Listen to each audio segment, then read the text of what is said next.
सायन कोळीवाडा परिसरातल्या सीपीएन शाळेच्या सिक्युरिटी गार्डनं दुसरीच्या विद्यार्थिनीवर बलात्कार करण्याचा प्रयत्न केलाय। याबाबत त्या मुलीनं आपल्या पालकांना सांगितलं। ही घटना परिसरात समजल्यानंतर संतापलेल्या नागरिकांनी त्या सिक्युरिटी गार्डला एंटॉफिल पोलिसांच्या ताब्यात दिलंय। मुकेश असं सिक्युरिटी गार्डचं नाव आहे। त्याने पालकांची वाट पाहत थांबलेल्या दुसरीत शिकणाऱ्या मुलीला रिकाम्या वर्गात नेऊन तिच्यावर बलात्कार करण्याचा प्रयत्न केला होता। मेरी लड़की 7 साल की है।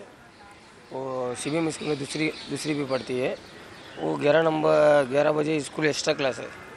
एक्स्ट्रा क्लास से 1 घंटा एक्स्ट्रा क्लास है। उसके बाद बच्चे रिटर्न स्कूल के अंदर क्लास चालू होएगी।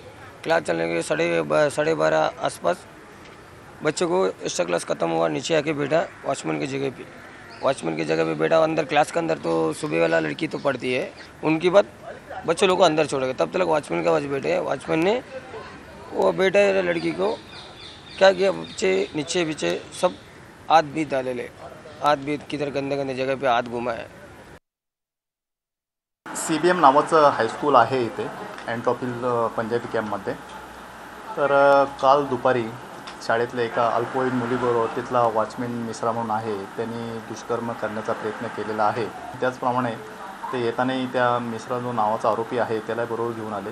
तर त्या फिर्यादीच्या तक्रारीवरून आम्ही तक्रार दाखल केलेली आहे आणि त्याप्रमाणे त्या आरोपीला त्या गुन्ह्यात अटक केलेली आहे। तर हा जो आहे बलात्काराचा गुन्हा आणि प्लस अल्पवयीन मुलांवरती जे लैंगिक शोषण कायदा आहे त्याप्रमाणे गुन्हा दाखल केलेला आहे आणि आरोपीला आम्ही अटक केलेला आहे।